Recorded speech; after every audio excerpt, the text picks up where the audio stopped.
transpired this morning Nagsisimula na at 9:43 a.m. So, next slide, please. Okay.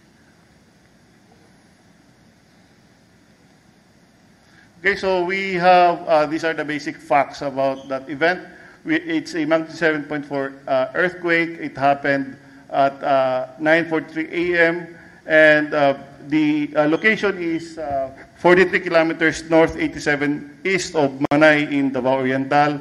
And the depth of that event is 23 kilometers. So this is the map showing the location, the epicenter of that event. This is derived from our earthquake bulletin number 3. Okay, so these are the aftershocks of that event. So the highest this is the intensity of that event. So the highest intensity that we recorded is intensity 5. This is in Compostela, Maco, Mawab, Moncayo, Monte Vista, Nabunturan, and Pantucan in Davao de Oro. We also have in Asuncion, Braulo, Duhale, Carmen, New Corelia, and in Panabo City, also intensity 5. Intensity 5 din sa may island garden of Samal, in Santo Tomas, and in Tagum City, also intensity 5. Sa may Davao City, sa may Jose Abad Santos in Davao Occidental, Katiil and Mati City in Davao Oriental, also intensity 5. And in Kidapawan City, in Cotabato, in Alabel, Glan, and in Malongon, in Sarangani, intensity 5 also. In Coronadal City, in Tampakan, and in Tupi, in South Cotabato, also intensity 5. As well as in General Santos City, Butuan City, in Claver, Gigakit, and Mainit in Surigao del Norte, intensity 5. So, yun yung pinakamataas na intensity na i-record natin. Okay? So, hindi ko na babanggitin isa-isa. We also have, kahit sa ating instrumental intensity, ang pinakamataas is also intensity 5. And again, based on its magnitude as well as its depth, we expect damage and we also expect aftershocks. And so far, we have recorded, this is as of 1 p.m., we already have recorded 179, and 10 of these aftershocks, out of the 179, 10 of these are felt, and the highest aftershock that we recorded is magnitude 5.8. Okay, so following that event, we also issued a tsunami warning saying that based on our simulation, pwedeng magkaroon ng tsunami waves as high as more than 1 meter. And the tsunami waves are expected to arrive between 9:43 to 11:43. And we also recommended that coastal communities on the following provinces need to be evacuated from eastern Samar, Dinagat Islands, Davao Oriental, Southern Leyte, Surigao del Norte, Leyte, and Surigao del Sur. Okay, so this is the tsunami information warning that we issued showing the map. Okay, and tsunami waves have been recorded along the eastern coastline of Tandag City with a height of approximately 30 centimeters at around 10:20 a.m. So 30 centimeters, that is not considered as destructive. This is based on the data from PHIVOC Sea Level Monitoring Station. And again, we have different trenches around the Philippines. We have 6 active trenches. We have the Negros Trench. The Philippine Trench is the one that produced this one.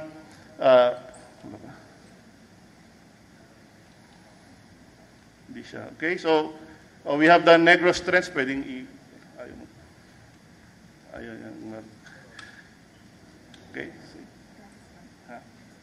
Hindi, ayun yung point. Para lang at makita nila. Okay, so first we have the East Luzon Trough. on the northeastern side of the Philippines. Ituro mo na. Oh, sige.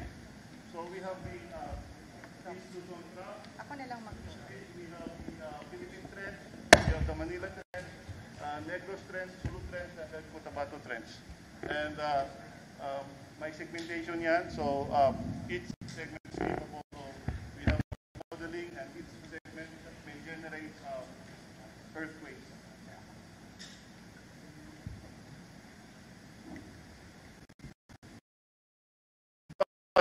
From our, we have historical earthquakes on that area. And but based on our historical records, we have a magnitude 8.3 event in 1924, almost on the same area where no, it's 1992. We have a magnitude 7.1 also, almost on the same area where the magnitude 7.4 event happened. We also have another event in 1921, again magnitude 7.5. We have another event in 1929, magnitude 7.2. This is all along the Philippine Trench. And then we also have another one in 1952, magnitude 7.6. And in 1924, magnitude 8.3. Okay, so right now we have, paano namin nare-record yung mga earthquakes natin. So we have 125 seismic stations all over the country, and we also have 7 observatories. So lahat yan nakakapag-record ng mga earthquakes natin. That's the reason why nagbabago yung magnitude natin, because as we get more information coming from our seismic stations, we revise our calculations. Okay, so this is just a map showing our staff-controlled stations. And these are the locations of our satellite telemetered seismic stations in Mindanao. And we also have a tsunami network. The Philippine Tsunami Network consists of 19 JICA sea level stations and 10 tsunami early warning systems and 53 community tsunami alerting stations, which are strategically distributed for effective tsunami monitoring and communication system in the Philippines. Okay, so these are the location of our tsunami alerting stations, as well as our community tsunami, our community tsunami alerting stations. And this one would show us the different active faults and trenches in the Philippines. And basically, that's it. All right, thank you, Director Bacolco. Before we proceed to the open forum, I'd like to acknowledge our media participants who are joining us on site at PHIVOX Quezon City. We have ABS-CBN, GMA7, DZBB, PTV, PRTV, TV5, DATV, DWIZ, Manila Bulletin, UNTV, and those who were not mentioned, welcome to our press conference. We are also joined by the following via our Zoom. We have SMNI, DZAR Radio, Inquirer, Rappler, NHK, One News, One PH. We also have UNTV, Newswatch Plus, DOSTV, GMA, and PIA, and other agencies, government agencies. And the RRMC member agencies, the Office of Civil Defense, and the various regional offices, DOH, DILG, DOST, and all our Zoom participants, welcome to our press conference. If you have questions via Zoom, please just type in the chat box. Kukunin po namin lahat yan. As for the moment, we are going to open the floor for questions from our on-site audience to have order, no? Ms. Arian will help me pinpoint na lang the sequence of the media who will be asking questions. Please, when you ask questions, state your name and the station you are representing. I saw a raise of hand. sir. And then next, ma'am, sir, and sir. Rod Lagusa po from PTB. I just want to ask, sir, kasi other countries reported they already lifted their tsunami advisory or warning. Sa Pilipinas po ba? Ano pong update? Okay, so meron kasi tayong SOP. We lift the tsunami advisory, tsunami warning 2 hours after the end time, which is, for this case, it's 11:43. So we have to wait until 1:43 for us to lift the tsunami advisory. That's a part of our, although alam naman natin na wala nang nangyari, but again, we have to follow our SOP. Sir, follow-up lang po. During that 2 hours and after that 2 hours, meron po ba tayong na-monitor na sea level change rise po dun sa areas na nagtaas tayo ng tsunami warning? Okay, so yung kanina sa Tandag, meron tayong 30 centimeters nakita natin sa ating tide gauge, sea level gauge.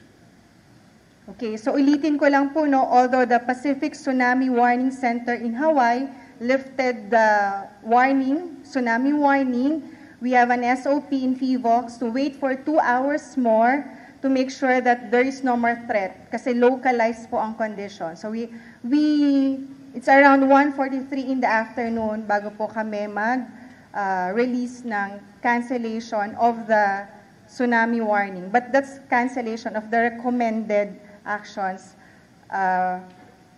corresponding to the tsunami warning that we have issued. Yes, ma'am. Good afternoon po, Mia Alonso po from UNTV News. Sir, dahil po di ba magkakasunod po itong naging pagyanig from Cebu, La Union, and then ito nga po sa Davao, in 1 week lang po, may nakikita po ba kayo na pattern na po ng mga ito? At para po kasing lumalakas din, knowing po na 6.9, tas ito po 7.4, mape-predict nyo na po ba kung masusundan pa po ito? Or gano'n po kalakas kung sakali?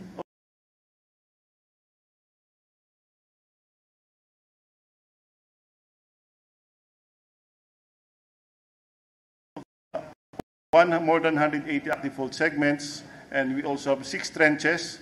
And there's always this possibility na magkakaroon ng paglindol sunod-sunod. In fact, every day we record at least 30 earthquakes a day, coming from different active fault segments of the country, as well as coming from the different trenches. Just that, minsan, lalakas and maramdaman ng mga tao. But again, karamihan dito ay mga mahina lamang. So in this case, in 1 week, nagkakaroon po tayo ng malalakas na paglindol, but then these are all coincidence because, again, as I've mentioned, Philippines is very much active seismically, and we have many active faults, and we have 6 trenches and 180 active faults. Okay, so different earthquake generators po ang nagdulot ng mga independent events na ito. Hindi po connected ang isa't isa. Okay? Since na-mention po na hindi siya connected, gusto ko lang din itanong, since ang maraming pangamba ng mga Pilipino, ang iniisip nila is each earthquakes that we've experienced from the past week ay interconnected. Meron po ba kayong mensahe towards Filipinos, especially they're concerned as well, especially here in Metro Manila regarding na possible na paggalaw ng West Valley Fault regarding sa the big one? Okay, so naiintindihan ko yung ating mga kababayan kasi nagkakaroon na tayo ng disaster fatigue, from yung typhoon, and then meron tayong volcanic eruptions, and then earthquakes. But again, these are all not connected. Yung paggalaw ng ating mga active faults yung mga active faults natin are independent from each other unless they're very close to each other. Pwedeng magkaroon ng what we call the stress transfer. But in this case, masyado na pong malayo from Cebu to La Union and from Mindanao. Wala po silang connection. Again, wag po silang matakot. Instead na matakot yung ating mga kabayan, they have to prepare for it. We have to accept our reality that we're part of the Pacific Ring of Fire, and every now and then we will be jolted by earthquakes, volcanic eruptions, and tsunamis. So instead of panicking, instead na napapadala tayo sa takot, we have to prepare. Kung wala mang mangyari, well and good, but kung mangyari, magkaroon ng malakas na paglindol, at least we're prepared for it.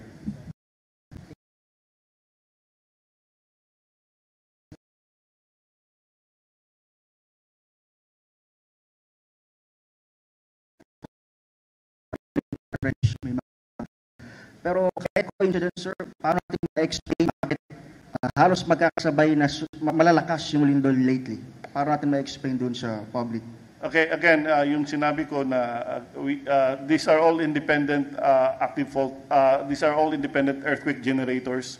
Wala pong kinalaman yung isa sa yung Philippine Trench doon sa Bogo Bay Fault. Again, independent po sila, magkakalayo. And yung activity ng isa will not trigger or will not induce the activity of the other one. So, wala po silang kinalaman. Thank you.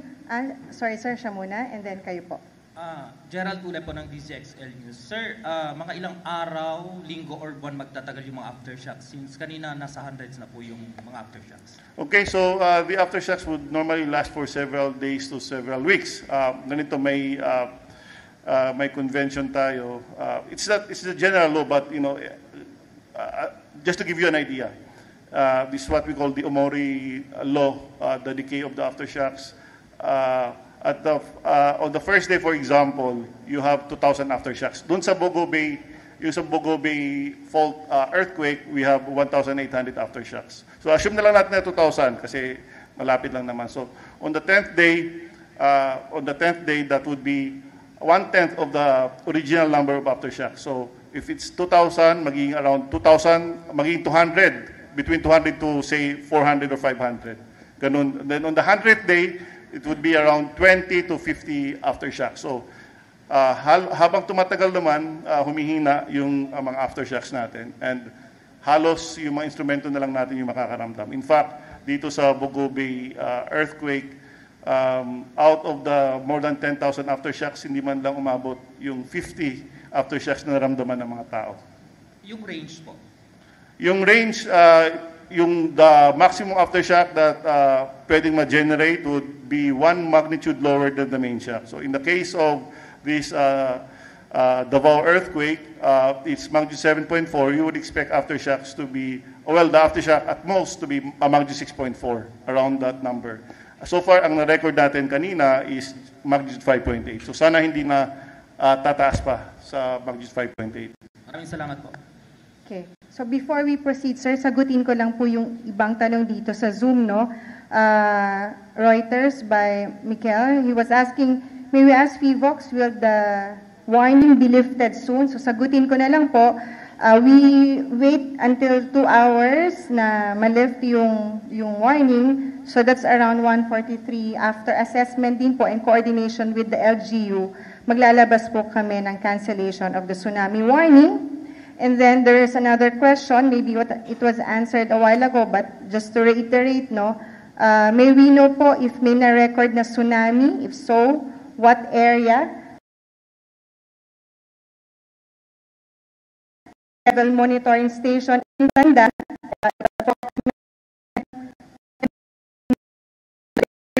centimeters for actual observations of the tsunami wave. Okay? Yes, sir. Yes, good afternoon, Sir. Rainiel Pawid from TV5. Sir, can we get a confirmation doon sa nagsusurface na video sa Mati na umatras yung dagat? Pwedeng mangyari yung umatras yung dagat because of the strong shaking, pwede kasi magkaroon ng oscillation, sea level oscillation. Parang tubig sa, say, you put it in a container. During strong shaking, magkakaroon ng pwedeng umatras. But it causes also panic, sir, on social media and even the residents there. Anong implications nito? Okay, so that's the reason why sa tingin ko, kailangan pa rin natin paigtingin yung ating information dissemination campaigns, especially along coastal communities. Kasi kung nakita nilang nag-recede na yung tubig, instead of, taking out their cell phone and magkaroon ng Facebook Live, dapat tumakbo na sila. Nakita kasi natin, nag-recede yung tubig, yun lang. Dapat, paano kung malaking tsunami wave na pala yung bumalik? So, nag-salty pa sila. So, yan yung palagi natin paalala sa ating mga kababayan. Dapat alam nila yung natural signs of impending local tsunami. First, there is a strong shaking na halos hindi ka na makatayo. And then, there is, if you would notice that the sea level would recede or biglang bumagsak, or there is a roaring sound coming from the sea. Kahit isa man lang dito sa tatlo ang yung maranasan while nasa coastal community, then you have to move right away and go to a higher place kasi baka ang babalik doon would be the matataas na tsunami waves. So, yun Yes, po. Doc, you've mentioned information dissemination. Can we also debunk this information or false information na kumakalat na someone can detect yung possible earthquake na sa mga susunod? Kasi they're also connecting this one to the big one then. Yes, that's right. Ito yung, again, maraming kumakalat sa social media. Ito yung nangyari kapag there is an, like say, big earthquake, big event.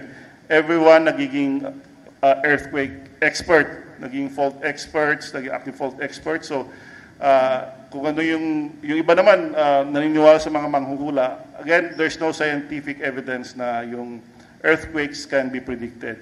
There's no technology yet as of the moment that can exactly tell us when an earthquake would happen. So kapag may mga tanggap kayo na mga forwarded posts about magkakaroon ng paglindol in the next few days, ay hindi po yan totoo. Kasi po wala pong technology right now that can tell us exactly when an earthquake would happen. Even yung sinasabi lang unusual animal behavior, there's a big basis for that. I-summarize ko lang po, no, dalawa po yung magandang mensahe ni Director Bacolcol dito. Una po yung earthquake prediction. Wala pong ganon. Wala pong technology that could tell us when exactly and where exactly an earthquake will happen. So, please help PVOX in disseminating the correct information. Yung pong mga big one na yan, those are studies, scientifically generated earthquake and tsunami scenarios. Meron pong big one ang bawat region, but when exactly they will happen, hindi po natin yun alam. Pangalawa ho, yung tsunami, ang maganda po, meron tayong natural warning signs. So what we tell the general public, especially the ones living in the coastal area, na merong tatlong senyales bago dumating ang alon. Una, yung malakas na lindol, katulad po na nangyari ngayon. Pangalawa, yung pag-atras ng tubig. At pangatlo, yung kakaibang tunog. Three important signs that the residents should remember, and they don't need to wait for warning from PVOX or local government. Basta po, meron na silang nakita, naranasan, or naramdaman, narinig ng mga senyales, they should immediately evacuate to higher grounds. Hi, Sir. Kelly Cordero po from DZMM. Sir, 1 degree lower pa rin po ba than the main shock na magnitude 7.4 or around magnitude 6.4 ang inaasahan nating pinakamalakas na aftershock na pwedeng tumama at maramdaman ng mga residente? Yes, again, yung maximum na aftershock na pwede nating asahan would just be magnitude 6.4. But as of now, it's magnitude 5.8. But again, as I mentioned, it's 1 degree lower than the main shock. So we won't be surprised if there's a magnitude 6.4. But sana hindi naaabot sa ganyan. Okay. Bago mag-proceed, ma'am, ito munang Zoom, ha? Tanong po ni Sir JP ng GMA News. Tama po ba na ang lindol ngayon, sir, sa Davao Oriental ay dulot ng paggalaw ng Philippine Trench? And if yes, where exactly? That's the first question. Second ho, gusto po nilang malaman yung mga locations po ng mga major faults. Okay, sige. Paki-flash yung may earthquake generator. Major faults, actually, if you're interested, you can search this one sa Hazard Hunter PH. Hindi lang active faults natin, also mga hazards associated with earthquakes. We also have volcano-related hazards, as well as hydromet hazards na nanggaling pa yung mapa, nanggaling from MGB and Pag-asa. So again, if you're interested to know the location of the active faults, it's available online. And also, yung tama kayo, yung source ng lindol kanina would be the Philippine Trench, and yung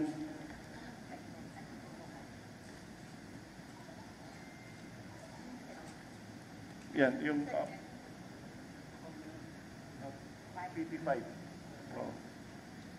And then yung location niya would be ito yung epicenter. Nasaan yung epicenter natin? Okay, so it's 43 kilometers north, 87 east of Manay in Davao Oriental. So yun po yung epicenter ng lindol kanina. Yun yung location ng lindol. Good afternoon po, Angela Babad, DRTV News. Doc, Yung when we lower the tsunami warning po, does this mean na safe na bumalik yung mga FINOR's evacuation because of the tsunami warning? Yes, pwede na, but again, there could be yung mga residual sea level oscillation. So Generally, hindi pa rin po advised. hindi, pwede silang bumalik, but then they have to watch out for, sea level oscillations. And then, Doc, one more. Kindly expound naman po dun sa binanggit nyo kanina, yung stress factor. I think it's also important for the public kasi yung iba kinokonekta yung Bogo fault dito sa trench na gumalaw or sa trench na nag-cause ng earthquake ngayon. Okay, so we have what we call stress transfer. So when a fault moves, it releases stress and the stress will be transferred to in nearby. The word here is to a nearby active fault. So nangyari ito nung October 2019 Cotabato earthquake series natin. Now we have we have 4 magnitude 6 and above earthquakes in 1 month, in a span of 1 month. Kasi yung location ng mga fault segments natin doon, masyadong malapit, just 5 kilometers apart. So yung stress na was released by one fault segment was absorbed by the next, and then also it induced an earthquake for that segment. And that's what we call stress transfer. So magandang analogy yan. Kapag ako pinagalitan ako ng misis ko, so na-stress ako, so pagdating ko sa office ko, papagalitan ko rin yung office mates ko. So that's what we call stress transfer. Doc, Jopel Pelanyo po from DWIZ. Ito po bang nangyari ngayon sa Manay, Davao Oriental and sa Bugo City and even sa Baguio City is kasama po sa active fault line natin? Yung sa Manay, nanggaling po yan sa Philippine Trench. Yung sa Bogo City, ang nag-generate po niyan would be the Bogo Bay Fault. And then yung sa Baguio, most likely it's the Philippine fault that generated the event. So kung gumalaw po ito, Doc, ibig sabihin may possible na gumalaw na rin yung iba? Not necessarily. Hindi naman ibig sabihin na dahil gumalaw to, gagalaw din yung iba. Again, yung sinasabi din natin na stress transfer would be just for faults that are very close to each other. And hinug na rin sila to move. It's just that na-trigger sila by the release of the stress from one fault and then inabsorb nila. So doon po sa nangyari sa Davao Oriental na 7.6, gaano po 7.4, gaano po kalawak yung aftershocks na mangyayari at ilang lugar yung posibleng pong maapektuhan, ilang lalawigan yung posibleng tamaan ng aftershocks? Okay, so yung aftershocks natin, it was felt as far as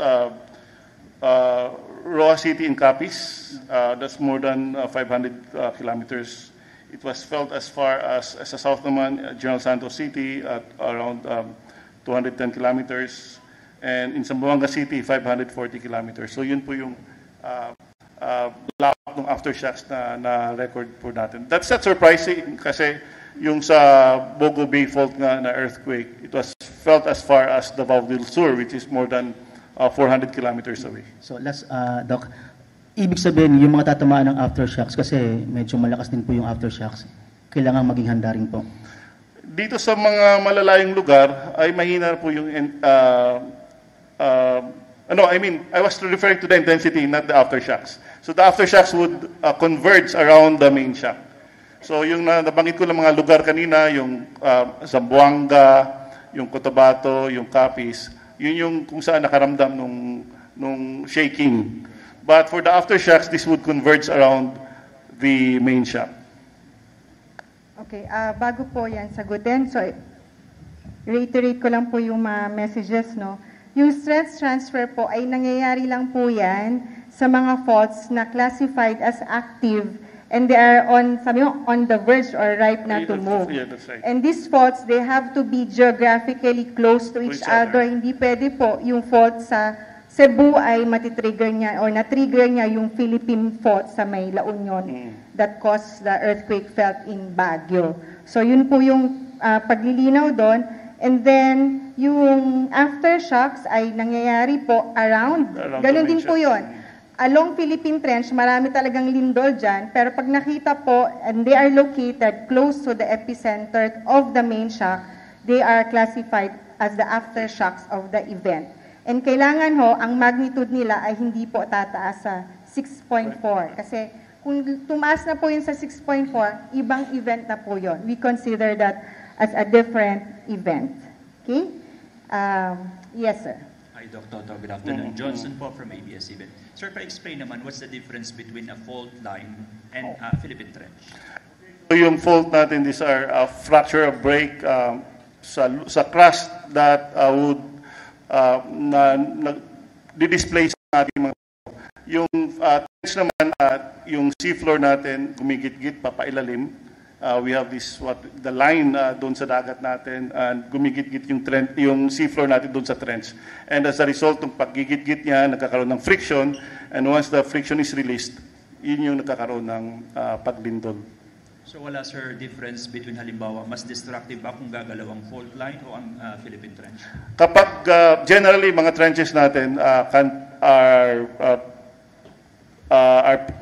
capable of generating great earthquakes. When we say great earthquakes, these are earthquakes greater than 8. And yung mga faults naman natin, yung magnitude na pwede niya i-generate would be based on its length. So the longer the fault, the higher the magnitude it would be able to generate. And sir, last na lang, based on your observation dun sa mga naglabasang video, social media, yun hubang behavior or yung reaction ng mga nilindol ay sa tingin nyo ay nagre-reflect kung ano yung natutunan natin sa earthquake drill or kulang na kulang pa tayo? Okay, may mga, well, there's still a room for improvement. Pero may mga, on the positive side, may mga nakita naman tayong, nag-paid off yung ginagawa nating earthquake drill doon sa Bogo Bay fault earthquake. May nakita tayong mga bata nasa computer shop, nag-duck cover and hold. Although you might want to ask, anong ginagawa nila sa computer shop at 10 o'clock in the evening? But of course, that's beside the point. May mga adults din tayo na nagpapanik, tatakbuhan during the shaking, which is hindi natin na-recommend. Kasi po, kapag tatakbo ka during the shake, baka pwede kang matapilok, and then yung nasa likod mo, madaganan ka pa kasi matumba. Doon naman sa earthquake yesterday sa La Union, may nakita tayong yung isang high school students, nag-duck cover and hold. And they, after the shaking, lumabas sila kalmado. So magandang, again, ito yung nakapagbigay sa atin ng inspirasyon to do more kasi nakita natin yung effect. So, but again, there's still a room for improvement. Thank you. Okay. Thank you for your question, sir. So yung fault po, we just call it fault, not fault. Yan, not fault line. So yan, something that we learn and unlearn this morning. We just call it fault. And it's different from trench kasi the trench are offshore or nasa dagat. Pero may faults pa rin na nasa dagat katulad po ng Bogo Bay Fault. Tapos, ang lindol ho, tandaan nyo, or magnitude ng lindol, lakas ng lindol, depende po yan sa haba ng fault o trench na gumalaw. The longer the fault, bigger the magnitude of the earthquake. Generally po, ganon. So since mahaba po ang mga trenches natin, we expect them to generate higher magnitude earthquake. Pero since nandun po sila malayo sa dagat, pagdating po ng enerhiya sa lupa, medyo mas mahina na siya. Compared po sa fault, nasa lupa, nandun yung mga tao, although maliit lang yung magnitude ng earthquake, ay malakas pa po, lalo na yung mga shallow earthquakes, malakas pa rin po siyang nararamdaman. Tapos maganda po yung tanong ni Sir, no, enough na po ba ang preparedness na ginagawa natin, yung mga duck cover and hold? It's a good start, but let's remember, preparedness, it's a way of living, no? Yun po yung key message namin dito, na araw-araw po natin siyang ginagawa. And we also highlight at FIVOX na ang lindol ho ay hindi po nakakamatay. Ang nakakamatay po ay pagguho ng mga gusali. So, we want to encourage the local government, the concerned government agencies, and even the private sector, the individuals, to make sure that we follow code codes or standards ng building construction. No? Meron na po tayo niyan. So yun po yung lagi naming sinasabi, structural integrity po ng mga buildings ang sagot po sa zero casualty, no? Or minimal po na impacts of earthquake. Sir, Edniel ulit from DZRH. Sinabi niyo kanina 2019 nagkaroon ng 4 na magnitude 6, around magnitude 6 na lindol in 1 month. October 2019 in Cotabato. Yung ganitong klase ng historical data, ano pinapakita sa atin, gaano kadalas nangyayari yung sa isang taon or sa isang buwan, sunod-sunod yung malalakas na lindol, sir?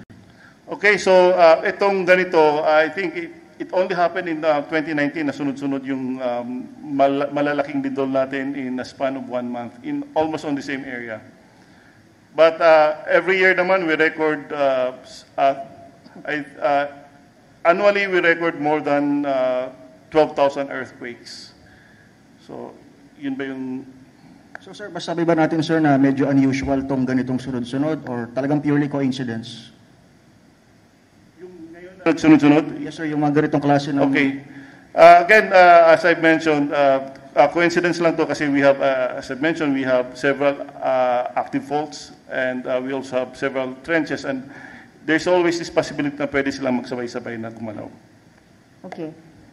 Balikan ko lang po yung Zoom, no? Dami na nating tanong na naipon. So may question po dito si Sir Ed ng Business World. Paano po ba natin maikukumpara ang lakas ng lindol na naramdaman this morning sa Davao compared po dun sa naging lindol sa Cebu noong September 30? So, yung magnitude 6.9 of course is much lower than the magnitude 7.4. But it's just that yung mas destructive yung magnitude 6.9 for one, it's shallow earthquake and yung fault mismo transects populated areas.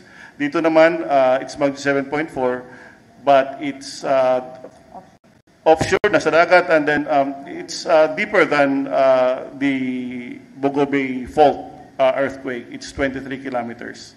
And ang nangyari kasi niyan, yung seismic energy natin as it travels from the source to the surface, nagdi-diffuse yung energy, it weakens.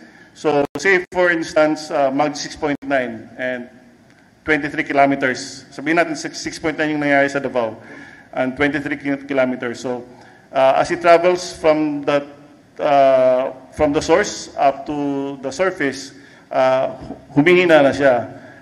Now, if it's 5 kilometers from the source to the surface, pagdating niya sa ibabaw, since short lang yung distance na travel ng seismic energy natin, malakas pa rin siya pagdating sa ibabaw. Okay. We have questions here, sir, related to monitoring. Maybe we can ask Dr. Winchell, who's joining us via Zoom, to answer the question. Dr. Winch, are you with us? Good afternoon, sir. Ang tanong po dito ng ating kasamahan sa Zoom ay,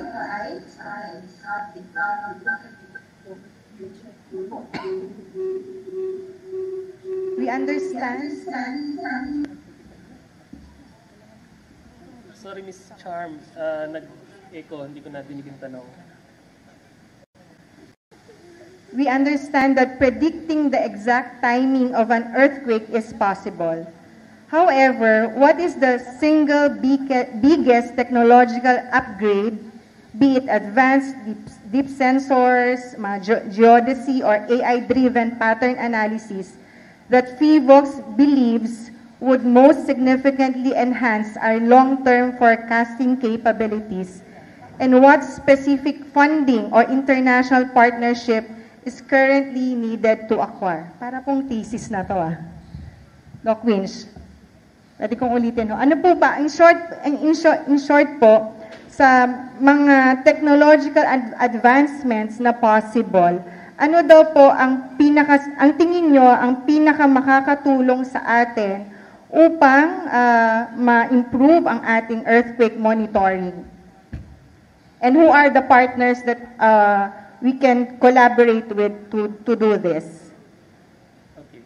Sa ngayon po, sa instrumento muna natin, ang ating pong instrumento ay world class. So ibig sabihin po, mga modernong instrumento na po ang ating ginagamit. So kung ano po ginagamit sa US at Japan, meron din po tayo dyan. And patuloy po ang pag-expand ng ating mga monitoring instruments sa tulong, maganda po yung support ng ating sa gobyerno, and andyan din po yung ating modernization law. So in the next few years po, palalawakin pa po natin ang ating mga monitoring stations para po makapagbigay lalo ng isang accurate at mabilis na impormasyon related po sa lindol at tsunami. Isa pa po doon, marami po tayong mga kasama ngayon na nasa ibang bansa, nag-aaral po sila para po mas silinangin pa ang kanilang kaalaman tungkol po sa lindol at mga tsunami. So makakaasa po kayo na patuloy po ang pag-unlad ng modernize po ng ating pong mga kagamitan at ganun po sa ating mga kasamahan sa hanap buhay. Thank you, Dr. Winchell. May isa pa pong tanong, huwag ka po munang aalis. Related din po ito sa instrumentation and our earthquake monitoring operations, no? Regarding po sa speed and precision of earthquake location, given that deep-seated earthquakes often cause significant damages, what is the feasibility and estimated cost of deploying seismic sensors at significantly greater depths? So parang ito po yung nasa ilalim ng tubig, yung mga pwedeng merong dedicated borehole or deep sea ocean bottom seismographs. Magkano daw po ang cost nun? Lalo na po sa Mindanao, offshore of Mindanao, sa Philippine Trench, para daw po ma-reduce ang earthquake, maging mas accurate ang earthquake location and yung time for early warning that we give to the coastal community. Okay. Doon po sa borehole, kung tama po yung dinig ko, ito po yung mga instrumento na inihukay po natin ng malalim, pwede po umabot ng 30 to 70 meters. Maganda pong balita, meron na po tayong mga instrumento na mga boreholes, pero konti pa po yan. Ang maganda po dito ay patuloy pa po natin itong dadagdagan. Ang advantage lang po ng borehole ay mas nababawasan po yung ingay na naidudulot ng mga activities sa taas, sa surface. Nakaka-apekto po kasi sa records natin yung mga activity, yung mga human activities like yung mga transportations, ganyan. Kaya po karamihan ng mga instrumento natin nasa yung mga sinasabi nating matahimik na lugar. Pero pagka po kasi borehole, ang maitutulong po niya, nababawasan yung ingay, mas maganda po yung signal o yung quality ng data na kukuha natin. With regards naman po sa instrumento na ilalagay natin sa dagat, medyo may kamahalan po ito, lalo na sa pag-i-instilla at pag-maintenance. So mahal po yan, pwede po umabot ng millions of dollars. Pero po, ang ginagawa po natin sa ngayon ay may mga mag-i-install po tayo ng mga instrumento as much as possible, malapit po sa mga dagat. So at least, pagka po nagkaroon, tulad po ng nangyari ngayon, sa earthquake natin, kung mas malapit po natin sa dagat, mailagay mga instrumento, so mas madali po nilang madedetect yung signal mula po dito sa lindol. So marami po tayong ilalagay po mga instrumento, at ganoon din po yung tinatawag nating sea level monitoring stations. So yan po yung makakatulong po sa atin sa pagmamonitor, lalong-lalo na kung mga earthquakes ay manggagaling sa mga trenches na nakapaligid po sa ating bansa. Okay, thank you, Dr. Sevilla. So, ang sinasabi lang po namin ay ang instrumento po ng PHIVOLCS for earthquake monitoring and sama na rin po natin yung volcano monitoring ay at par. So, advanced technology, same with what other nations and countries have. Tama po ba yun, Director Bacolcol? Yes, that's right. But again, this is still not enough. Again, for the size of the Philippines, pinakita ko kanina, we only have 125 seismic stations. But for the size of the Philippines, it should be around 300. Taiwan, which is 1/10 the size of the Philippines, has around 290 seismic stations. And every year, nadagdagan ng 4 yung seismic stations natin. So 300 minus 125, that would be 175.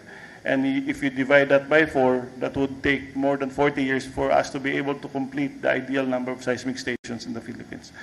Good thing is that we have the PHIVOLCS modernization, which was signed middle of this year by our President. And instead of waiting for 40 years for us to be able to complete the ideal number of seismic stations, we will do it in the next 5 years. So we really call for funding para sa mga science agencies natin Okay, so to improve our information that we give to the public. that's right, and part of of that would be answered by the FIVOX modernization. Yes. Salamat po, Director Bacolcol. Meron lang pong tanong dito sa ating Zoom ni Ms. Dr. Ruby Cristobal ng Radio Henyo DZRH. Will the Bogo Fault be affected by the movement of the Philippine Trench? So sagutin ko na po, Ma'am Ruby, Doc Ruby, hindi po. They are independent earthquake generators. And then meron pa pong tanong dito, Doc, it's around 1:43 na po. Ano na po ang update natin sa lifting ng tsunami warning natin? Okay, so supposed to be naka-lift na siya. So siguro yung mga kasama natin dun sa data receiving center right now, busy na. I think they have already prepared the cancellation of the early warning. So baka na-lift na niya. Kasi andito ako ngayon, so hindi ko alam kung. But I'm sure since yung SOP natin is 2 hours after, ililift na nila. Yes, so rest assured ho, pag available naman po yan, isasend namin yan as soon as possible via our Facebook page, our X. So make sure kayo po ay followers ng aming mga social media accounts, and po of course sa website ng FIVOX, meron din po yan. Do we still have questions from... Yes, ma'am. Director, pahabol lang po. May initial information po kung gaano kahaba yung lindol kanina? Yung gaano kahaba yung lindol? Sure. Ay, yung nakuha ko kanina, yung may staff tayo nasa field, umabot ng 25 seconds yung shaking. So yun yung report niya sa atin, 25 seconds. But may nagsabi naman na more than 30 seconds yung shaking na naramdaman nila kanina. So hindi po pare-pareho yan. Depende yan sa lugar. Kung malambot ang lupa, Dok, tumatagal po yung shaking. Kung matigas yung bato, yan, mabilis lang pong dumadaan ang seismic wave. Mabilis lang nilang mararamdaman yung ground shaking. Okay. Any more questions? Luisito Santos from DZWB. Director, medyo dikit na yung 7.4 sa 7.2, the big one, dito sa Metro Manila. Sa tingin niyo ba, ano ba tamang term? Maganda, mangamba yung mga kababayan natin, paghandaan. Kasi sunod-sunod po Bogo, Baguio, tapos Davao. So, kailangan talaga nating maghanda. Again, for the magnitude 7.2, it can happen anytime. Yung sinasabi natin, we're ripe for the big one kasi nga, based sa pag-aaral natin, it would happen every 400 to 600 years. And the last time it moved was in 1658.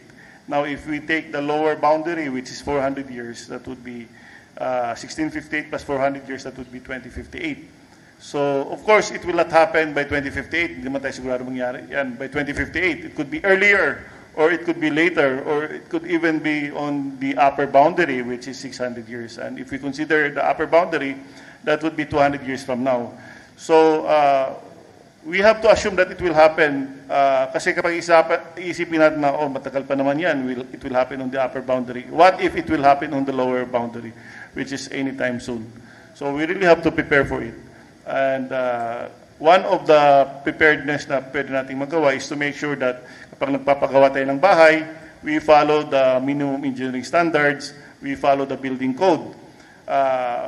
Kasi kahit ma-perfect pa natin yung duct cover and hold, kung mag-duct cover and hold tayo sa bahay na hindi naman structurally sound, magkukolapse pa rin yung bahay. So, hindi pa rin effective yung duct cover and hold. The duct cover and hold will only protect you from falling debris. Yung mga aparador na hindi naka-fix sa walls or yung mga, for example, chandelier.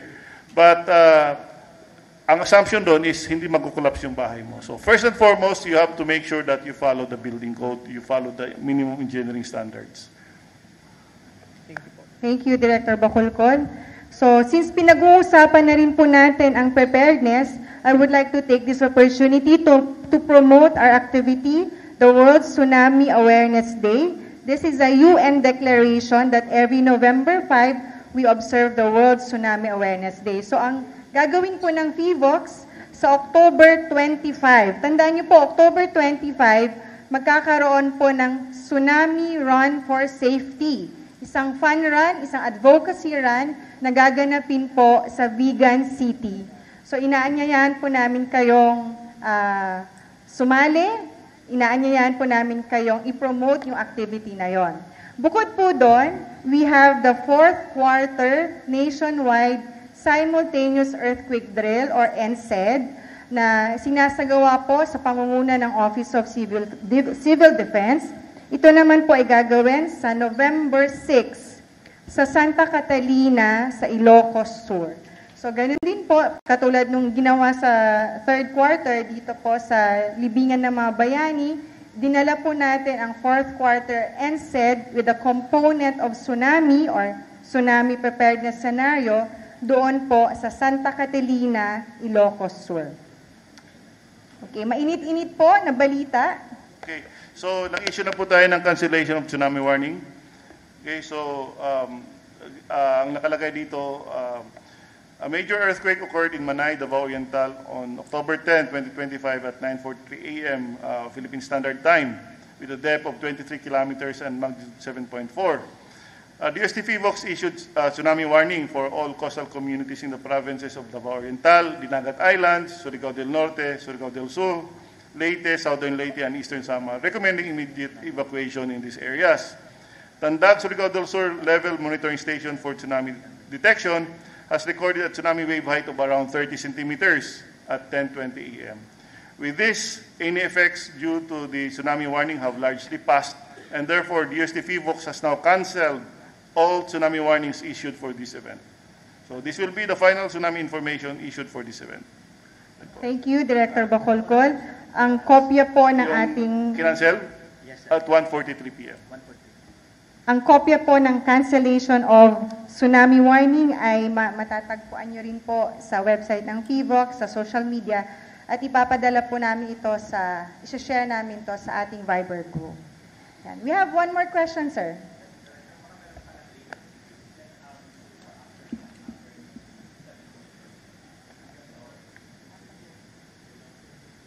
Sige sir, babalikan namin kayo dyan. Yung bilang, yung recent count, bibilangin po natin yung recent count as we speak.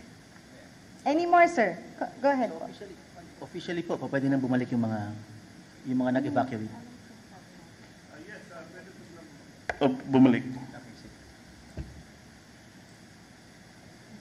Okay, ang mag-a-announce po nito or katulong natin na mag-a-announce sa local government ay ang DILG ho. So based on our cancellation of tsunami warning, they will issue an advisory to let the communities go back to their homes. Meron pa po bang katanungan sa ating Zoom? Ms. Patty, okay. So, bilang pagtatapos, Director Bacolcol, isang maikling closing message po para sa ating mga kababayan.